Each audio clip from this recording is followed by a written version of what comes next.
Hello and thanks for joining us from our studios in Israel. I'm Aaron Porras here with ILTV's Morning Briefing. Tensions are high but seemingly calm along the northern border Wednesday morning as Israeli Defense Forces continue Operation Northern Shield, a large-scale initiative to find and destroy Hezbollah attack tunnels coming into the Golan. The operation is expected to take weeks, and select army reservists have been called into the north as well to assist in the project. It's thought that around 10 Hezbollah tunnels exist, and just the first tunnel reportedly exposed Tuesday morning extends around 40 meters or 120 feet into Israel.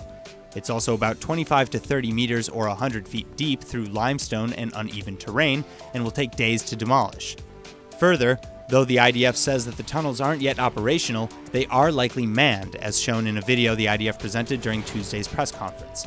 In the footage supposedly captured just hours before, two Hezbollah operatives are seen approaching a small army robot, which scares them away with an explosive charge when they get too close. Now, the tunnels are the most immediate part of this operation, but Israeli officials say that this is just the first of many steps in securing the northern border. Following the tunnels, the IDF will then go after Hezbollah's Iranian-supplied missile arsenal, which is reportedly larger than that of many EU countries at around 100,000. Finally, it's also reported that cabinet ministers were discussing this threat back in November while also debating a large-scale response to Hamas in Gaza. But it was ultimately decided that that would be a distraction.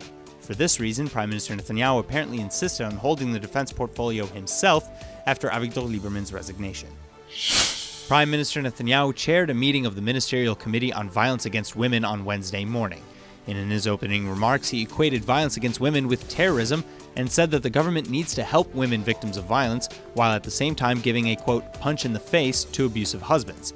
Netanyahu vowed to take the issue seriously, saying, quote, there is a lot of work to be done, end quote, and the committee met one day after a nationwide women's strike on Tuesday to shed light on the issue and demand that the government implement a national plan to reduce violence against women. The strike was organized in the wake of last week's murder of two young girls, 13-year-old Silvana Tsegai and 16-year-old Yara Ayub, and their deaths bring the total number of women and girls murdered in Israel this past year to 24, marking a dramatic increase in domestic violence. The call to protest was answered by tens of thousands of men and women who gathered at Tel Aviv's Rabin Square Tuesday evening for a demonstration. This was preceded by a day of marches and events in major cities and intersections around the country, and a nationwide initiative which saw women leave work at 10 a.m. for 24 minutes in honor of those killed. The call to protest received overwhelming support from over 300 Israeli institutions as well, including the Knesset, the Office of the President of Israel, local municipalities, the Histadrut Labor Federation, Israeli universities, and women's organizations who pushed the issue to the top of the public agenda. Meanwhile, in the West Bank on Tuesday, a 22-year-old Palestinian man was reportedly killed after, quote, a violent riot was instigated in which dozens of Palestinians hurled rocks, end quote. According to the Palestinian Wafa news agency, Israeli forces were conducting a series of raids in homes in the town of Tulkarem when they were surrounded by a violent crowd, which they dispersed with deadly force. Israeli officials insist that raids like this and other similar operations are necessary, however, for arresting suspects of violence and would-be terrorists. In fact, during an awards ceremony for the Shin Bet yesterday, Prime Minister Netanyahu lauded the intelligence agency's successful thwarting of over 500 terror attacks just this year. He said, quote, that's an incredible number, and it means that hundreds of Israeli citizens owe you their lives. I want to thank you from the bottom of my heart for continuing to shine this light and for fighting each day with discretion, ingenuity, creativity, and immense dedication, end quote. Specific operations were also highlighted for their planning, execution, use of cybersecurity or artificial intelligence and machine learning, and more.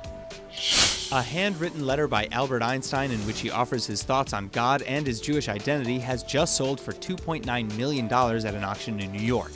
The 1.5-page letter, dubbed the God Letter, was written in 1954 and had been estimated by Christie's to go for around $1.5 million. The statement from Christie's explained that the, quote, remarkably candid private letter was written a year before his death and remains the most fully articulated expression of Einstein's religious and philosophical views, end quote.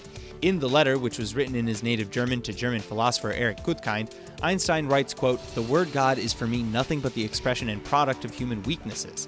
The Bible, a collection of venerable but still rather primitive legends, end quote. He continues and writes, quote, no interpretation, no matter how subtle, can for me change anything about this, end quote.